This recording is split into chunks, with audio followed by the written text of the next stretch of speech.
Daf Kaf Alef Amud Bet à la Mishnah. On continue dans qu'est-ce qui est poter une BMA de Bechor. Hier on avait vu que Tinouf c'était poter. On avait dit que Tinouf c'était des ababouot d'âme, plein de morceaux de dame, enfin des écoulements de dame, des gros écoulements de dame, c'était poter la BMA de Bechora. Maintenant la Mishnah va nous rapporter une autre déa. Rabbi Eliezer ben Yaakov Omer. D'accord, on est Kaf Alef Amud Bet à la Mishnah. Rabbi Eliezer ben Yaakov Omer, BMA Gassa. Alors il y en a qui disent sur des Rishonim que BMA Gassa c'est pas l'Avdavka BMA Gassa, c'est Nachon pour toutes les BMot. BMA Gassa, chez Shafa, pardon. Voilà, ça, on va voir ça. Chez Shafa Chararat Dam, elle a sorti de son rechem Chararat Dam, une boule de sang. Arezoti kaver, uptura mina bechora. Qu'est-ce qu'on fait avec cette boule de sang? Ben on est rochèche que cette boule de sang, c'est pas comme avant on parlait du sang, voilà, babouat d'âme. Là on parle vraiment d'un morceau de sang. Et alors il y a marqué Arezoti kaver, on doit être cover ota. Pourquoi on doit être cover ota? Parce que vous savez que le nefel d'une BMA, c'est un digne de nevela.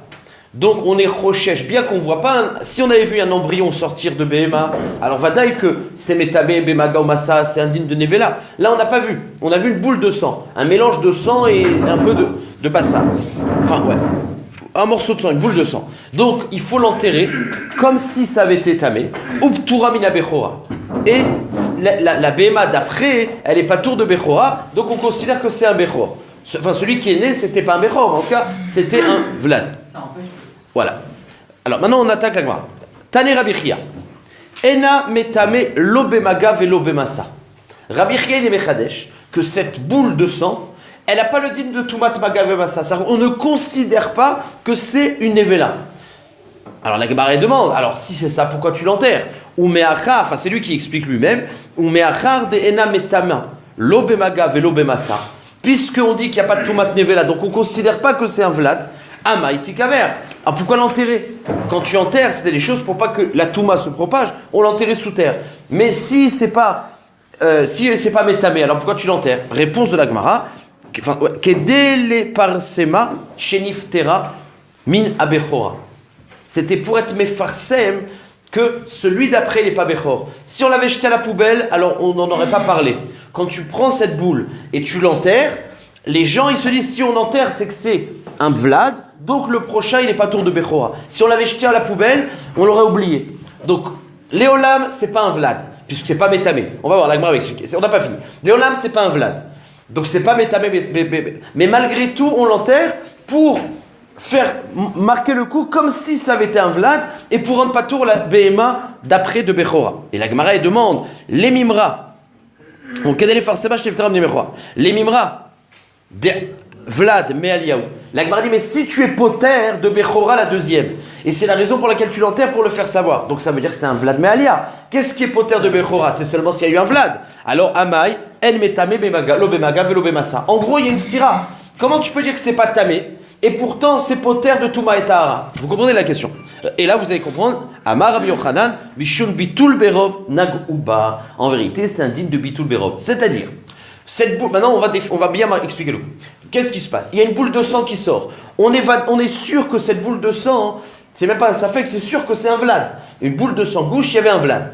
Ah, si c'est un vlad, ça aurait dû être tamé, mais baga ou massa. Non, parce que comme c'est pas justement un embryon direct, c'est une boule de sang. C'est-à-dire que c'est un mélange de sang. C'est-à-dire que l'embryon il était minuscule et il s'est mélangé avec du sang. Et on voit nous une boule rouge, donc il y a le rov de sang. Donc le vlad il est batel. Donc midil bechora, c'est poter mi bechora. Pourquoi? Parce qu'il y a eu un vlad. Ah, ça devrait être tamé bemaga ou massa comme le nevela. Non, parce que c'est batel berov, puisqu'on voit une boule de sang, donc il y a plus de sang. Ça s'est fondu et donc le rov c'est du sang. Donc c'est pas metamé bemaga ou massa. Mais comme c'est pas metamé bemaga ou massa, si tu le prends, tu le jettes à la poubelle, les gens ils vont penser que ça s'est rien passé. Donc enterre-le pour dire attention, c'est pas parce que c'était pas metamé bemaga ou massa que c'est pas un vlad. Vous avez compris? Donc en vérité c'est un vlad, c'est pour ça que c'est poter de Bechora, et c'est pour ça qu'on l'enterre, parce qu'on veut montrer que c'est un vlad. Ah alors si c'est ça, ça devrait être métamé. il est Mechadesh Rabbi Chia, c'est pas Métamé. Pourquoi? Parce que il y a Bitul Berov. Voilà le Chidouche. Ve'asda Rabbi Yochanan l'Eta. Alors, Amar Rabbi Yochanan, Mishum Bitul Berov Naguba. Donc Rabbi Yochanan explique que c'est un problème de Bitul Berov. Ve'asda Rabbi Yochanan l'Eta'ame. Et Rabbi Yochanan, il va les Shitato. Quand il a expliqué que c'est un problème de Bitul Berov, il a déjà dit ailleurs. De Amar Rabbi Yochanan, regardez notre même de Rabbi Yochanan, Rabbi Eliezer ben Yaakov. C'est le din de notre Mishnah. Ve'Rabbi Shimon, Amrou Davar Echad. Ils sont d'accord sur un même sujet. Alors, Rabbi Eliezer ben Yaakov Ade Amran, c'est le din de notre Mishnah. Ça marche? Dans notre Mishnah, il y a marqué, comme ce qu'on vient d'expliquer, que c'est pas Metamé Bemaga ou Massa, mais malgré tout, il faut l'enterrer. Ça veut dire quoi? C'est-à-dire qu'il y a un bitul verov. Ce que je veux expliquer, c'est que comment je sais que dans la Mishnah, c'est pas Metamé Bemaga ou Massa? C'est pas marqué. Sauf que c'est Mouchar. Parce que si on avait dit Metamé Bemaga ou Massa, on aurait dû le marquer. Il y a marqué Tikaver, enterre-le. Ça veut dire quoi? Enterre-le, c'est que c'est pas Metamé.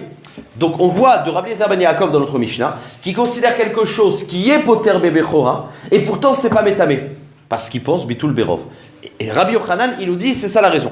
Et le deuxième avis qui pense aussi bitul berov, ve Rabbi Shimon Maï, c'est quoi le din de Rabbi Shimon qui pense aussi bitul berov? Alors detnan ashilia babait abait tamé. Si maintenant on parle d'un ben adam, enfin une femme humaine, une femme qui a fait tomber une chilia. Chilia, c'est un placenta. Donc elle a eu une sorte de fausse couche, il y a le placenta qui est sorti. Ce placenta, il se trouve dans une maison. Maintenant, on ne voit pas de vlad, on voit la poche, il n'y a pas de vlad. Donc, achilia babaït, s'il y a une chilia qui tombe dans une maison, abaït tamé. L'abaït, elle est tamé, mais tumat oel amet. La Gemara dit, vélo, chez Achilia Vlad. C'est pas que la chilia, c'est ça qui est un Vlad, qui est un digne de Vlad et qui est métamé. La chilia, c'est un morceau de viande, de or, de peau. Et là, chez En chilia Belo Vlad. Mais on considère que s'il y a une chilia, il y a un Vlad. Maintenant, même si tu touches à l'intérieur et tu vois que du liquide, tu vois pas de Vlad, il y a un klal. En chilia Belo Vlad. Ça n'existe pas une chilia sans Vlad. Donc si tu vois une chilia qui sort d'une maison, même qu'à l'intérieur tu vois pas de Vlad, eh ben on dit qu'il y a un Vlad. Et donc la maison elle est tamée. Chez En chilia Belo Vlad. Et ça c'est Tanakama. Rabbi Shimon Omer, Vlad Nimok Ad Shelo Yatsa. Rabbi Shimon, lui il est cholek. Il te dit que la maison elle est pas tamée. Pourquoi? Parce qu'il dit même que En chilia Belo Vlad, c'est sûr qu'il y avait un Vlad, mais puisque je vois maintenant qu'il a fondu, donc il est Batel Berov. Donc dans cette chilia, même que je sais qu'il y avait un Vlad, mais puisqu'il est dans l'état sauce, liquide, donc il est Batel Berov. Il y a plein de liquides, le liquide amniotique, etc. Donc on voit qu'il y a Batel Berov. Donc Rabbi Shimon, pour la même raison, il dit que cette chilia qui tombe dans la maison, même on sait qu'il y avait un Vlad, mais la maison n'est pas tamée parce que je considère qu'il est Batel Berov. Donc on voit deux exemples. Un Vlad Vadaï, mais puisqu'il est dans l'état écrasé, fondu, il est Batel Berov. Rabbi Eliezer ben Yaakov de notre Mishnah et Rabbi Shimon de la Braïta. Tnan Atam. En lanefalim petichat akever at sheyagi ilu rosh kapika. Il faut savoir que un nefel, c'est un nouveau sujet. Un néphel, c'est quoi? C'est un mort-né, d'accord? Un embryon. Le néphel d'une femme, c'est un digne de Met. C'est-à-dire qu'une femme qui fait une fausse couche et qui a un petit bébé, un embryon mort, il a un digne de Toumat Oel. C'est considéré comme un Vlad. À partir de Arbaïm Yom, c'est un Vlad, d'accord? Maintenant, à partir de quand la maison dans laquelle il se trouve, il est Tamé Beoel. Si la mère, elle le fait sortir et qu'il est dehors, Bevada que c'est Tamé Beoel. Mais la Gemara les Mechadeshet, autre chose. C'est quand le Rechem de la femme il s'ouvre, ça, tant que le Vlad, même s'il est mort, il est dans le Rechem, c'est ce qu'on appelle Touma Bloua. C'est-à-dire que tant que c'est pas sorti à l'extérieur, il n'y a pas de Touma. À partir du moment où le Vlad, il est en train de sortir, ça s'appelle plus Touma Bloua. Même dans le ventre de la mère, il y a un dit de Touma Toel. Maintenant, c'est quoi ce qu'on appelle que c'est plus Touma Bloua? C'est Ptichat Akever. Dès que le Rechem, il s'ouvre, c'est-à-dire que la femme, au moment d'expulsion, elle a un effet mécanique qui fait que le Rechem, il s'ouvre. Dès que le Rechem de la femme, il s'ouvre, alors on considère que la Touma n'est plus Bloua, c'est comme si elle était déjà sortie. Aval, ça dépend. Il faut que le Vlad, il ait une taille, sa tête est une taille minimum. Ça veut dire, le Kever qui s'ouvre, si le Vlad il est minuscule, ça vaut rien. Donc il y a deux conditions. Il y a le Kever qui s'ouvre, c'est-à-dire que le Rechem il s'ouvre, et que le Vlad en question, il est une taille minimum. C'est ce qui est marqué ici. Tnanatam, c'est marqué dans Mishnah Walot, En le Nefalim. Petichat Akever. Le Nefel, il est indigne de Petichat Akever qui va tomber, qui va rendre la maison tamée. Ad Sheyaga Ilou, Roche Kapika. Jusqu'à ce que la tête de l'embryon, il soit agole, il soit rond, et la taille d'une pika. C'est quoi pika? On va voir ce que c'est. Donc il faut qu'il y ait une tête minimum.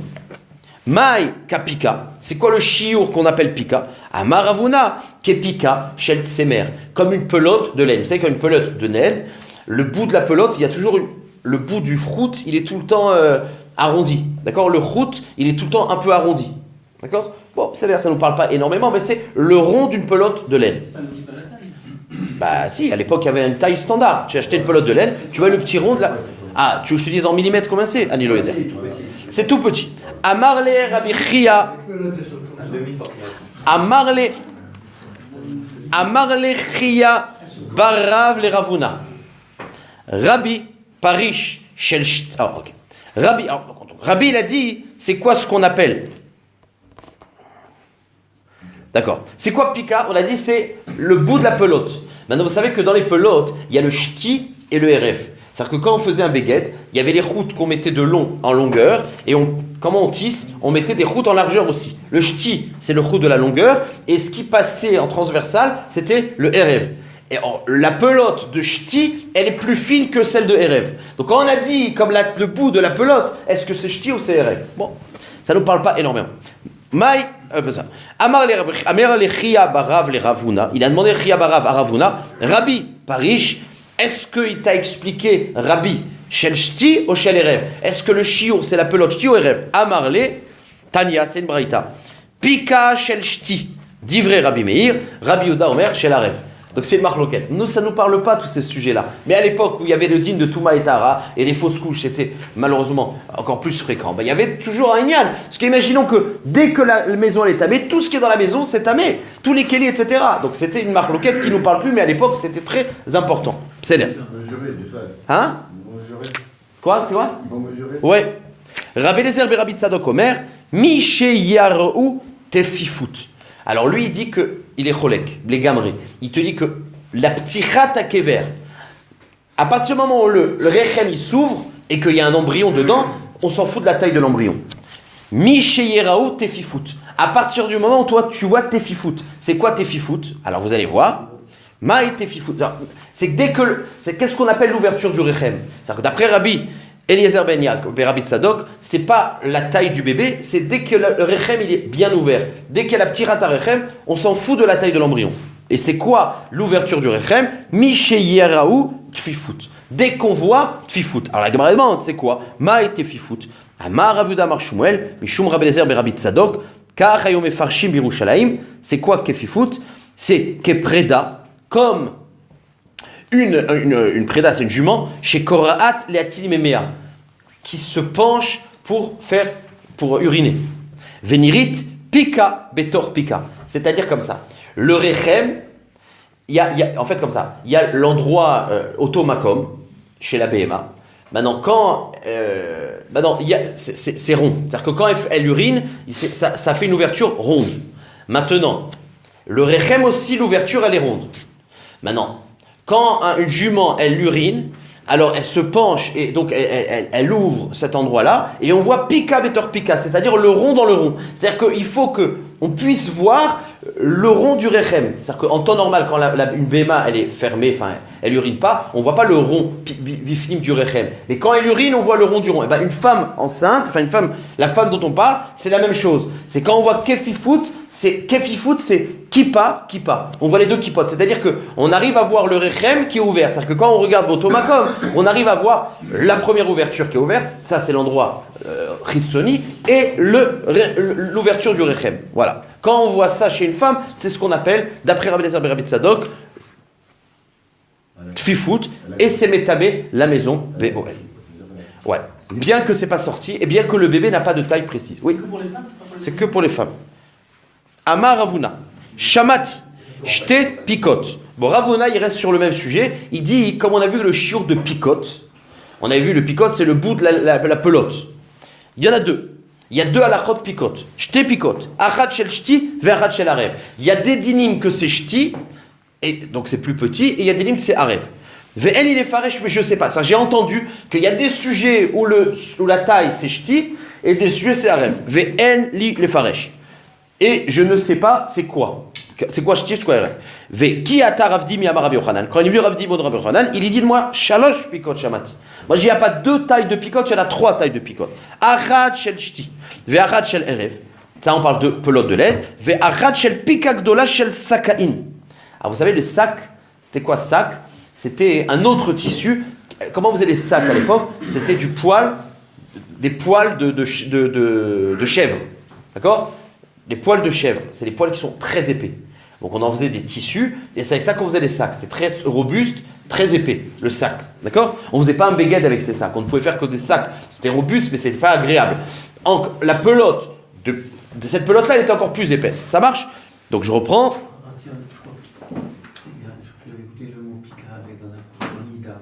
Avec Rav Béat. Je crois qu'il a dit c'était le bout de l'aiguille. Ouais, alors c'est marloquette. C'est le marloquette. C'est le marloquette. Est-ce que le pika, c'est le bout de l'aiguille? C'est le marloquette. Je ne voulais pas rentrer dans ça. Et d'ailleurs, il y en a qui expliquent que même les 2 premiers pika, c'est la pelote, et que le 3e pika dont on parle, c'est pas la pelote, parce qu'il n'y avait pas de pelote de trucs, mais c'est l'aiguille qui servait à fabriquer le sac. Donc c'est beaucoup plus gros. Il y en a qui expliquent que la pika, parce qu'ils disent il n'y a pas de pika, ça n'existe pas une pelote de sac, ça n'existe pas, de tissu. Donc la pika dont on parle, pika c'est une boule. C'est pas la boule du ch'ti et rêve, mais c'est la boule de la pelote. D'accord? Ça c'est l'air. Alors, je ne vais pas rentrer dans ça, mais si tu le dis, voilà. Donc, achat shel ch'ti ve'achat shel rêve ve'achat shel pika gdola shel sakain. Sakain, c'est ceux qui fabriquent les sacs. Et donc on n'est plus dans la pelote, on est dans la grosse tête d'aiguille qui servait à tisser les sacs. Ve'en il est faresh, et le 3e il dit je ne sais pas quoi. Qui ata Ravin pirsha mishme de Rabbi Yochanan. Et Ravin il est venu, il a donné l'explication de Rabbi Yochanan, c'est-à-dire dans quel sujet on applique quelle taille. Shalisha keshel shti. Shalisha keshel shti. C'est-à-dire à partir de quand le din de bébé il est métamé. Dès que la femme elle a ouvert le rechem, d'après le premier avis, on avait dit qu'il faut que la taille du bébé, il ait une tête qui fasse kippa. Eh bien, shalisha keshel shti, c'est la kippa de shti, c'est-à-dire tout petit. Shel behema keshel arev. Alors la behema, c'est pas meta bébé oel. Alors quel rapport? Il dit non, c'est vrai. La behema, il n'y a pas le din tomato oel. Mais à partir de quand? Si le berger, il rentre la main dans le corps, dans le rechem de la behema, et il touche l'embryon, à partir de quand? Ça s'appelle que l'embryon il est déjà sorti, et c'est une touma. Parce que tant que l'embryon est dans le ventre de la mère, c'est ce qu'on appelle touma bloua. D'accord? Dès que le rechem il est ouvert, et que la tête de la behema, elle a une taille minimum, et bien si je le touche, ça s'appelle plus touma bloua. Donc chez la behema, il est mort-né. Ouais, il est mort-né. Donc c'est maga. C'est maga. Mais shel behema qui est shel arev. Donc la taille d'une behema qui fait que quand le rechem il s'est ouvert, si le roi touche à l'intérieur, ça s'appelle touma, qui est publoa, c'est arev. Maintenant, pikak de la shel sakain, le chiour de la tête de l'aiguille des sakain, kedetania, c'est quoi le sujet? Alors, il faut savoir qu'il y a des choses que les chachamim, ils ont été gozer des tumot. Gush shaba mi bet apras ou mi eretz ha'amim. C'est quoi Bet Apras? C'était un endroit où on sait qu'il y a des années, il y avait un Bet Akvarot. Maintenant, cet endroit-là, on a été choresh. Ça veut dire qu'il y a eu... c'était un ancien cimetière. Cet ancien cimetière, on a été choresh autour. On a dit, c'est fini, on va changer le cimetière de la ville. Et il y avait un petit cimetière, on a fait la harisha, on a fait un sadé. Maintenant, quand on fait la harisha, tous les os qui étaient encore enterrés, ils ont été écrasés, écrabouillés, etc. Mais malgré tout, on est choresh qu'il y a encore un os. Normalement, les os, ils sont mis en farine. Donc, quand ils sont mis en farine, il n'y a plus de touma. Mais on est choresh qu'il y a un os qui a une taille encore qui est métamé, d'accord? Je crois que c'est kazaït. Et donc, ou Kesseora, je ne me rappelle plus. Kesseor. Hein? Non, Adasha, c'est dans... C'est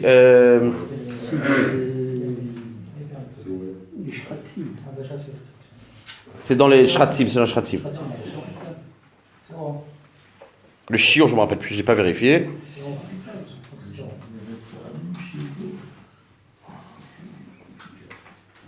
Seora. C'est ce que tu avais dit? Seora. Alors, c'est-à-dire, ok, ça s'est fait. Je ne sais pas, l'homme échalé, ça s'est fait. Maintenant, cet endroit-là, on est Rochesh qui reste un Etsem qui est Seora. Or, le Etsem et Seora, si je le touche, c'est Tamé. Donc, les Chachamim, mais comme c'est un Safek, les Chachamim, ils ont dit un morceau de terre, une gouche de terre de Bet Apras, il est Métamé des Rabanan. Ou alors, Eretz Ha'amim, comme les Goïm, ils enterraient n'importe où. Il faut savoir qu'un Goï, Met, il y a Toumat Maga, il n'y a pas Toumat OL, mais le corps d'un Goï mort, il est aussi Toumé Bemaga. Or, comme en Eretz Ha'amim, en Chutz Haaretz, ils enterraient sans faire attention, donc les Chachamim, ils ont fait deux xérotes. Une boule de terre de Bet Apras, une boule de terre de Eretz Ha'amim, c'est Métamé Bemaga. Bessafek des Rabanan. Donc, quel est le chiour de la boule de terre? C'est là qu'on arrive à la kippa. Donc, je reprends. Pika Gdola Shel Sakain Kedetania. Gouche Abba Mi Bet Apras. Donc, cette boule de terre qui vient de l'endroit Safek Bet Agvod. O Vemeretz Ha'amim Shiuro Kepika Gdola Shel Sakain. C'est à partir d'où il y a Kippa Gdola Shel Sakain. Bon, c'est un peu plus gros. D'accord? Chez où Kechotem Amar Tsufim. Alors, tu vas avoir une autre référence. Les Martsufim, c'est ceux qui emballaient les sacs. Et quand ils emballaient les sacs, ils mettaient une chotemet pour pas qu'on puisse l'ouvrir. Et cette chotemet, elle avait cette taille-là. Shiu kechotam amartsufim. Ve yeshno betzad ha'elyon shel magofet achavit a lachmit. Une autre référence, si vous voulez, à Bethléem, quand ils faisaient des chaviotes, et ils les emballaient aussi. Qu'est-ce qu'ils faisaient les chaviotes pour pas qu'elles s'ouvrent? Ils mettaient une sorte de sac. D'accord? Donc, ils prenaient un sac, ils entouraient la chavite, et en haut, ils attachaient, ils faisaient une sorte de poignée. D'accord? Ils faisaient un nœud, et ce qui dépassait, c'était une sorte de poignée. La taille de cette poignée, c'était Kepika Shel. Vous savez, je reprends. Veyeshlo betzadayon shel magofet achavit alechamit. Il y a en haut, c'est la taille de haut, du tissu d'en haut, shel magofet achavit alechamit de Bethléem. C'est là? Ok. Maintenant, on attaque le. C'est des grosses différences de taille. Apparemment, c'était la même chose. Je sais pas comment c'était.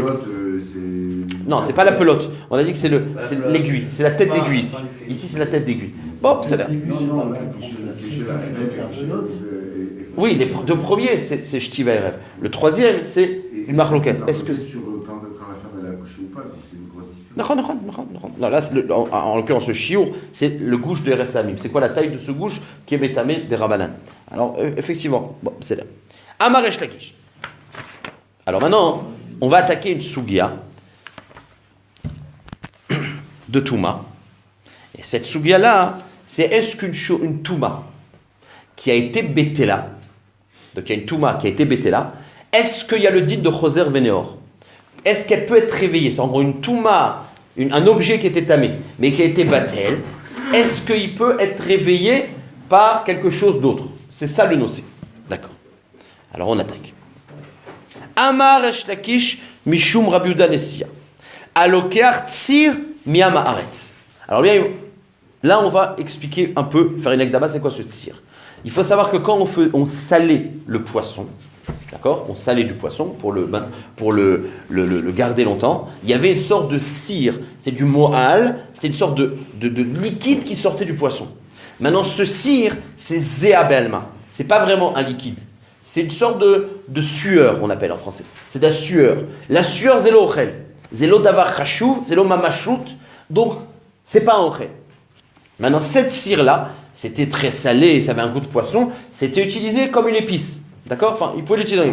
Maintenant, le cire du poisson, il le mélangeait avec de l'eau. D'accord? Donc, il met ce cire-là qui sortait du poisson qu'on salait, il le mélangeait avec de l'eau. Donc maintenant, on a du cire shel dagim, c'est-à-dire, on va dire, un bocal avec un mélange d'eau et de cire, de poisson. Maintenant, quand ça appartenait à un Maharetz, le Hamaretz, les Chachamim étaient gozer, que comme ils ne faisaient pas attention au halachot Touma Betahara, on était rochesh que tout ce qui touchait, c'était tamé. Maintenant, le tsir que j'achèterais ou que je recevrais d'un Hamaretz, alors, on a un safek, maintenant comme ça, puisque le Hamaretz, il a touché le tsir, donc, la partie eau est Mekabel Touma. L'eau, c'est Mekabel Touma. La partie tsir ne peut pas être Mekabel Touma. Comme je l'ai dit, le tsir, c'est Ziabelma, Zélo Ochel. Donc maintenant, le sujet, il est comme ça. Quand j'achète ce tsir, je ne sais pas quel est le rov. Est-ce que le rov, c'est du tsir? Auquel cas, si le rov, c'est du tsir, il n'y a pas de Touma bichlal. Puisque quand on va d'après le rov, la Touma ne va pas sur le tsir. Si le rov, c'est de l'eau, le rov, il est Mekabel Touma, donc c'est tamé. Donc j'ai ce tsir que j'achète d'un Hamaretz, et c'est un safek. Est-ce que le rov était tsir? Et donc c'est pas Mekabel Touma? Est-ce que le rov était eau? Pourquoi c'est pas Mekabel Touma? Parce que la partie haut, elle est batel. D'accord, même qu'il a touché l'eau, mais c'est batel, donc c'est pas Mekabel Touma. Ou alors la rov, c'est l'eau, et c'est Mekabel Touma. Donc l'ensemble est tamé. Oui. Le mélange, il est homogène ou c'est... Il est anéloïdéa, je sais pas. Il n'y a pas marqué. Mais c'est pas assez homogène. C'est l'homéchané. Maintenant, qu'est-ce qu'on fait quand je se tire et moi je suis makpid de manger beta ora? Alors qu'est-ce qu'on te dit? Tu fais ashaka dans le mémigvé. Ça veut dire que tu prends un kéli avec le tsir et tu le trempes, ce kéli, dans l'eau du mikvé jusqu'à ce que ça touche. Le liquide, il prend contact 1 seconde et tu le ressors. Et donc le mémigvé, il a été métaer. Et la Gemara, je le lis à l'oral, parce qu'après, bon, c'est miman achar. Parce qu'on dit, puisque tu as un safek, si le rov était du tsir, eh ben, le rov était du tsir, donc il n'y a pas de touma. C'est-à-dire le peu de maïm qui était tamé par le hamaretz est batel. Donc la touma, elle était bété là. Donc il n'y avait pas besoin de faire ce mikvé. Et même si le rov, c'était du maïm, et donc le rov, il était tamé, là, chaka, elle marche. Ça marche? Ok. Maintenant, la ma'ashaka, ça ne marche que pour de l'eau. Ça ne marche pas pour le tsir. Donc on dit un mimanachar. Oui, l'utiliser pour manger. Là, donc la Gemara dit mimanachar. Si tu dis que le rov c'est de l'eau, et donc c'est mekabel touma, mais la ashaka, elle marche pour purifier l'eau. Si le rov c'est du tsir, eh ben la ashaka sert à rien. Mais je m'en fous puisque le rov c'est du tsir, donc c'est pas mekabel touma. Donc tu prends ce tsir du hamaret, tu fais ashaka et tu peux l'utiliser. Pour l'instant, c'est la première partie de la Gemara. Donc je reprends. Alokeach tsir me hamaretz. Meshiko bemaïm, tu prends le keli et tu le fais à chacun dans l'eau. Vetaor mimanavchar, et là tu es sûr qu'il est taor mimanavchar. Pourquoi? Imayarubanineu, si dans le mélange il y avait le rov de maïm et donc tamé, kevan David leu ashaka, taerleu. Dès que tu as fait ashaka, et ben c'est devenu taor. Vei rubatsir nineu. Et si à la base dans le mélange le rov était du tsir, lav bark, et bon c'est vrai que la ashaka elle sert à rien. Mais je m'en fous. Lav bar kiboulé toumaou. Point. Il n'y a pas de kabbalat touma. Donc si le rov c'est du tir, le tir n'est pas avec kabbalat touma, puisque c'est pas un ochel. Maïka. C'est quoi ton problème dans le cas où le rov est du tir? Mishum anar miouté des maya. Tu dis oui, mais il y a le miout maïm. Le miout maïm il est tamé. Eh ben, alneu anar betelu beruba. Le miout maïm qui est tamé, c'est batel berov. Ça marche? Donc la Gemara nous a appris une chose. C'est que quand tu as un mélange à la tzad, que le rov c'est du tsir qui n'est pas mekabel touma, et que le miout c'est maïm, et que la maïm il est tamé, mais puisque le rov c'est pas tamé, donc même la partie maïm qui est en miout, batel berov. Donc on a du maïm qui était en potentiel tamé, mais cette touma elle est batel berov. Voilà le sujet. Maintenant on attaque. Qu'est-ce qu'on fait avec ce tir? Une fois que ce tir tu l'as purifié, et que tu avais les deux tzdadim où il y avait le rov de tir, on ne saura jamais est-ce qu'il y a le rov de tir ou le rov d'eau. Tu ne peux pas le savoir. Mais en tout cas, tu l'as purifié, miman avchar. La Gemara dit, regarde, ce que tu peux faire, la seule chose que tu peux faire, c'est de prendre ton pain et de saucer. Tu ne rajoutes pas d'eau. Mais tu ne peux pas le verser dans une marmite avec de l'eau. Pourquoi? Parce que si tu le verses dans la marmite avec de l'eau, eh ben l'eau tahor, elle va réveiller. Qu'est-ce qui a fait que l'eau tamée, elle était battelle? Parce qu'elle était en petite quantité. Mais si tu remélanges avec de l'eau, tu le reverses dans une autre marmite, dans une soupe, de poisson bien sûr, tu le verses dans une soupe, et bien l'eau tahor, elle va réveiller l'eau tahor, elle va faire que l'eau, elle est plus en miout, elle est en rov. Et donc la touma, elle va se réveiller, et ça va redevenir tamé. Hein? Non, parce que à la tzad, que c'était... Là, on est en train de parler que l'eau, elle était en miout. Donc la shaka n'a rien fait. Parce que... Pourquoi? Parce que la shaka, ça marche pour de l'eau. Or ici, il n'y a pas d'eau. Le rov, c'est du tsir. Donc la shaka ne marche pas, il n'y a pas d'eau. Donc la shaka n'a pas eu d'effet. À la tzad que le rov, tu as bien fait de poser la question. À la tzad que le rov, c'est du tsir, la shaka n'a pas eu d'effet. À shaka, c'est de l'eau avec de l'eau. Il n'y a pas d'eau, il y a du tsir. Sauf que quand je vais le reverser dans de l'eau, ça va réveiller l'eau. Voilà, on y va. Je peux verser l'eau qui est à l'intérieur du kili qui est de tortille en mikvé, donc ça passe. C'est là, ok. Si après tu vas boire l'eau du mikvé, tu vas tremper dans l'eau du mikvé. Il a bien. Non, à chacun, c'est pas la même chose. À chacun, c'est tu fais 2 secondes et tu gardes le tir. Amara Biremia, l'eau chanou, alors on y va. L'eau chanou, tout ce qu'on a permis d'utiliser le tir après la taora, et là, l'itbol ben pito. Tu as le droit juste de tremper du pain dedans. Alors là, on considère que c'est vadaï taor. Aval, l'ikdera, l'eau. Mais tu peux pas le mettre dans l'akdera. Parce que quand tu prends ce mélange avec un miout à la tzad, que c'était un miout maïm, Tmeim batel berov, dès que tu le remets dans de l'eau, et ben l'eau va faire l'eau tahor, elle va réveiller l'eau tamé. Donc l'eau elle est en plus grande quantité et cette touma va de nouveau rendre l'ensemble tamé. La mémoire de l'eau. Mat, la mémoire de l'eau, exactement. Pourquoi Aval. Elle n'est pas partie. Ah bah c'est la question qu'on va voir tout de suite. On y va tout de suite. Aval igdera l'eau. Pourquoi matzah min et mino veneur? C'est ce qui est mechadesh, c'est que le min de maïm théorim en grande quantité va trouver le peu de maïm téméim, ça va réveiller, ça veut dire que l'eau elle est plus battelle, et donc la touma de l'eau elle va revenir. Sauf que la Gemara demande, il dit mais une touma, la Gemara dit il y a eu bitoul, donc la touma elle est partie, comment la touma elle peut revenir? C'est ça la question de la Gemara. Yativ Ravdimi ve kamar la shmata. Ravdimi il a rapporté ce sujet, et Amar le Abaye vechi touma shebetela chazra veneora. Est-ce qu'une touma betela ça peut revenir? Nous on sait. Okay. C'est-à-dire que alors on sait qu'il y a le moussad de Choser Vénéor dans un Issour. Enfin, c'est Marloquette. Est-ce que dans un Issour, il y a Choser Vénéor? C'est quoi Marloquette? Par exemple, imaginons que je prends un morceau de chazir et je le fais tomber dans une marmite, il y a Shishim. Donc, Batel. Je remets encore un autre morceau de chazir. Batel. Je remets un troisième morceau de chazir. Maintenant, le chazir, il n'est plus Shishim. Est-ce qu'on dit que l'ensemble, il est de nouveau Assour? On dit non, une fois que c'est devenu éther, c'est fini. C'est Marloquette dans le Issour. Mais la Gemara dit dans Touma, où c'est quelque chose de complètement, on va dire, c'est Rouhani la Touma. Hein? C'est quoi éthérique? Isotérique? Non, je connais pas ce mot. Bon, c'est quelque chose, voilà. C'est pas moufchat, c'est moufchat, c'est quelque chose de pas mouchash. Alors la Gemara elle dit, mouchash, moufchat. Moufchat, c'est concret et abstrait, moufchat. Oui, mais c'est là, ça marche dans ce que vous avez dit parce que c'est un. C'est exactement ce que je suis en train de dire. Ah non mais chalet. Non, ce que j'ai dit, Choser Vénéor, ça change pas si c'est l'art et c'est le truc, on parle de quantité, ça change pas. Sauf que la Gemara dit la Touma, une fois que la Touma elle était bêtée là, la Touma elle est partie. Ben, une fois que la Touma est partie, comment tu veux qu'elle revienne? Zéhaché là. Donc, Amarle Abaye lui a dit, Vechi Touma chez Betela, Chazra Vénéora. Est-ce qu'une Touma Betela, elle peut revenir? Et la Gemara, Rav Dimi va répondre à Abaye, il va dire, ben oui, je vais t'apporter un cas, où on va voir qu'une Touma va se réveiller. D'accord? Très bien. Donc maintenant, il nous reste à faire juste cette chose-là, c'est encore un cas qu'il va falloir bien comprendre. Ve Amarle, regardez le hamoud qui vient, c'est un petit cadeau, c'est l'Irvod Yom Ha'atzmaut. Amarle ve'at lotis vera, et toi tu penses pas qu'une Touma peut se réveiller? Et pourtant, c'est une Mishnah, mais Fourechet. Ve'atnan, c'est marqué dans ma Masechet Trumot. Se'a Truma Temea.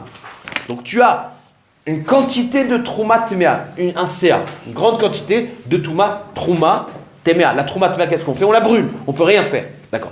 Shenafla Lemea Chulin Teorin, qui tombe dans 100 Se'a de Chulin. Or, le digne de Truma, c'est Batel Bemea. Si on connaît Batel Beshishim, la Trouma c'est Béméa. Donc tu as un bitoul, c'est-à-dire tu as un CA de Trouma Téméa qui s'est mélangé dans 100 CIN de Choulin Théorin. Ben, le problème c'est que la Trouma je ne peux pas la manger, même si je suis Kohen, et le Choulin je peux le manger. Donc il y a un Yissour, c'est la Trouma Téméa, qui se mélange dans 100 de Éther. Qu'est-ce qu'on fait? Eh bien, Rav Eliezer Omer, Tirom, Vetikrav. Même que c'est Batel, lui il dit une Khumra supplémentaire dans la Trouma. C'est puisque dans l'ensemble, tu as un CA, et ben tu vas prendre un CA et tu vas le jeter à la poubelle. Et tu vas faire comme si le CA que j'ai jeté, il n'est plus là. Hein? Oui, alors, après, il faudrait rentrer dans le sujet que c'est une Trouma d'Erabanan. Et dans une Trouma d'Erabanan, on est Mekel. Parce que c'est sûr que quand tu prends une CA qui est mélangée, tu ne vas pas prendre. Bon, lui, il te dit il y a une Khumra supplémentaire. Comme il y avait 101 et dans le 101, il y avait un CA qui était problématique, eh ben, enlève le 1, comme s'il y a 100. Ça marche? Donc c'est le Khumra supplémentaire, parce qu'en vérité, c'est Batel Béméa. Mais il dit, Batel Béméa, mais fais une Khumra de plus, enlève le surplus qui était problématique. C'est ce qu'il pense Rabbi Eliezer Omer, Tirom, ça veut dire, prélève une CA, Vetirka, et jette la CA. Et le reste, il est Batel. Chez Ani Omer, I CA chez Nafla, I CA chez Alta. C'est une koula, c'est-à-dire que, c'est une khumra avec une petite koula, quoi. Tu considères que le CA qui est tombé, qui est problématique, c'est celui-là que tu as enlevé. D'accord. Veti, maintenant. Va chachamim omrim. Chachamim, ils disent, il n'y a pas besoin de faire ce stratagème, batel, be, mea. Donc lui, il t'a dit, tu la manges telle qu'elle. Ta'ale, vete achel. Ta'ale, c'est tit batel. C'est-à-dire que lui, il dit la trouma dans le mea, et batel. Et tu le manges. Mais il dit, attention. Si tu le manges, il y a un problème, c'est que on a plein de, on a 100 CA de Choulin, Le problème, c'est quoi? Et on a un CA de Trouma Téméa. Il dit, quand tu le manges, il faut faire attention que quoi? Que le choulin en question, il ne soit pas Mekabel Touma. Donc il faut le manger à sec. Parce qu'on parle d'un choulin qui n'a pas eu de l'onaflou à l'avmaïm. Donc tu as le droit de manger ce mélange à condition que tu le manges à sec. Donc c'est ce qu'il va dire, on va comprendre pourquoi. Vetiachen, le deuxième il te dit, ta'ale batel, sans prélever un centième. Tu le ta'ale yabitul, vetiachen ikudim, et tu le manges. Soit les grains secs, tu les manges secs. O kelayot, ou grillés, mais à sec toujours. O tilosh bemeperot, si tu dis maintenant moi je vais en faire du pain. D'accord? Mais tu n'as pas le droit d'utiliser de l'eau pour faire la pâte. Tu fais la licha dans mes pérotes. Et mes pérotes, c'est pas marchir. Oh, une autre possibilité. Tu dis, moi, je m'entête, je veux faire du pain avec de l'eau. Eh bien, tu fais des petites parts de moins de kabetza. Parce qu'un ochel, il est métamé quelque chose quand il a un shiur de kabetza. Donc, tu prélèves des pains de moins de kabetza. Donc, même si il y a de l'eau, c'est pas métamé. Donc, la trouma téméa, elle n'est pas métamée. Donc, voilà tous les deux. Oh, tilouche beperot. Oh, Techalek les isot, prélève des pâtes, ou bilvat chez eux comme echad kabetza. Il ne faut pas qu'il y ait kabetza dans un endroit, donc il n'y a pas de khashach de tumat ochel. C'est bien. Donc on a l'avis numéro 2 qui est bien explicité. Lui il te dit que batel berov, mais malgré le fait que batel béméa, il ne faut pas le manger au liquide. Le premier avis c'était la même chose. Sauf que lui dit que pour être mevatel béméa, il y a aussi à prendre un centième. La Gemara dit d'après le premier avis, on peut le manger comme on veut. La Gemara dit non, c'est la même chose. Vetaneala, otan choulin, les Rabbi Lézer mati aléen. D'après Rabbi Lézer, le premier avis qui dit qu'à part le bitoul, il faut enlever. Ce qui reste, comment on le mange? Parce qu'il n'avait pas précisé. La Gemara dit c'est la même chose. Yochlou nikudim, soit tu le manges à sec, au kelayot, au grillé à sec, au yalouchou bemeperot, ou alors tu fais nisha bemeperot, au techalek leisot, ou bilvat sheloye kabetza bemakom echad, à condition qu'il n'y a pas kabetza. En tout cas, ce qu'il faut synthétiser, c'est qu'il y a juste une petite marloquette entre Tanakama et le deuxième avis. Est-ce qu'il faut, en plus du bitul beméa, enlever un centième? Mais en attendant, en gros, il n'y a pas une grande marloquette. Tout le monde est d'accord qu'il y a un cas où il y a une trouma téméa qui est batel beméa. D'accord. Maintenant, la question, c'est comme ça. C'est que puisqu'elle est batel, la trouma, elle est batel. Pourquoi je peux ne pas... Pourquoi? On est d'accord. La trouma, elle est batel béméa. Donc cette trouma qui était téméa, c'est batel. Avec le choulin. Donc pourquoi? Tout est choulin. Donc pourquoi? Non seulement tout est choulin, et il n'y a plus de touma. Alors comment ça se fait que je n'ai pas le droit de le manger avec liquide? Mais non, liquide, c'est quoi le problème? C'est que s'il est liquide, alors le méa choulin, il va être mekabel touma, et alors qu'il est mekabel touma, il n'y a plus de touma. Zéhaché là. Et la Gemara va expliquer. Donc la question, c'est que c'est quoi le khashach? Ben la question, c'est comme ça. C'est que la Gemara dit, on a peur que je prenne, on va dire, la Gemara dit un cave. Je vais prendre un cave de ce mélange. Un cave de ce mélange. Dans lequel il y a la trouma, téméa, mais qui est batel béméa. Maintenant, dans ce cave de mélange, je vais mélanger un autre cave de choulin tamé. De choulin tamé. Donc finalement, je vais avoir un cave qui est mélangé. Vous comprenez ce que je veux dire? J'ai un cave, c'est le premier mélange. Dans ce cave, il y a 99% de choulin théorine et il y a 1% de trouma téméa. Maintenant, si moi je rajoute encore un cave, 1K,1 de choulin téméim. Moi je dis, regarde. Une seconde, laissez-moi expliquer. L'exéra Shema Yavi Kav Choulin Temeim, regarde, Vekav Veod Miminze. D'accord, c'est ça. C'est-à-dire qu'il va prendre de ce mélange 1K,1, mais lui il se mélange, il est tahor. Et il va mettre un cave de Choulin Temeim. Mais lui il se dit, je m'en fous que c'est du Choulin Temeim. Parce que le Choulin Temeim, il est Batel Berov. On n'est plus dans la Trouma. Batel Berov. Donc qu'est-ce qu'il fait? Vous avez compris? Il va prendre ce mélange, 1K,1. Et pourquoi il a pris le virgule 1? Pour pouvoir mélanger un cave de choulin téméim. Et comme là il y a un cave face à un K,1, ben il y a rov. Donc tout est tahor. Sauf que le problème c'est quoi? C'est que ce qu'il ne sait pas, c'est que dans ce K,1 qu'il a pris, il y a la trouma qui était en vérité téméa. Et ce qui va se passer, c'est que le cave qui va se mélanger avec le virgule 1, c'est lui qui va devenir rov. Rov de Touma. Et l'ensemble, il va être tamé. En tout cas, on voit que quoi? Qu'on dit Choser Vénéor sur de la Touma.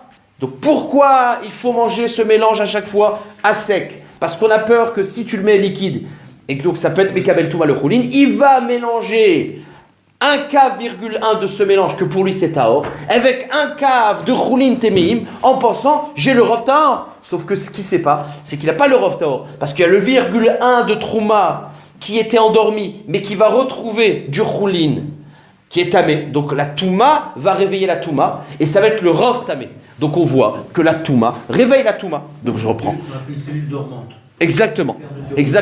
C'est ça. Ve'amar ou la mata'am. Donc on y va. Ve'amar ou la mata'am. Gzera. La raison c'est qu'on a peur. Shema yavir kav choulin temeim makom acher. Il va emmener un kav choulin d'ailleurs. Donc c'est un kav choulin temeim. Ve kav ve'od biminze. Et un kav virgule 1 de ce mélange que lui pense être tahor. Savar avtiline ou beruba. Or lui il dit bah voilà, le rov est tahor. Donc ce que j'ai maintenant emmené, c'est batel avec ce que j'avais avant qui était tahor. Mais c'est pas vrai. Vekevan deika ay machéou. Et puisque dans le mélange qui pense être tahor en vérité, il y a un machéou endormi de Touma. Matsa minet mino veneor. Donc tu vois bien qu'une Touma qui est endormie, elle peut se réveiller. Sauf que, est-ce que c'est une question? Mino. Et la Gemara dit, est-ce que c'est une question? Non.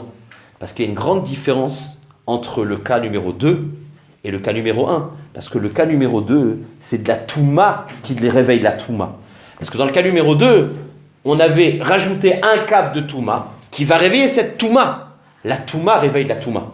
Mais dans le cas numéro 1, c'était quoi? C'était le tsir qui était mélangé et qui était avec un safek. Mais en tout cas, à la tzad qu'on est marmire, c'était qu'il y avait de l'eau en petite quantité qui est tamée. Le rov, c'était du tir, et on dit quand tu le mets dans la sauce, l'eau de la sauce, elle va réveiller l'eau. Mais l'eau de la sauce, elle est tahor. Donc le niour, c'était une eau tahor, va réveiller l'eau tamée, et va faire que l'eau, elle est en rov. Or, du tahor, il ne réveille pas du tamé. Mais du tamé, il réveille du tamé. Donc il y a une différence, et je m'arrête là. Amarle, im touma, oreret touma. Une touma réveille une touma. Tahora, et ça c'est dans le deuxième cas. Tahora, oreret touma. Une tahora, le maïm théorim, il ne peut pas être méhoraire. Même qu'il rajoute la quantité de maïm, il ne va pas être méhoraire de la touma. C'est l'air. Point final, on s'arrête là. On essaie de mettre en ligne avant minuit. Hier je l'ai mis tard, c'est vrai? Mais tu l'avais déjà écouté, donc c'est pour ça que je ne me suis pas...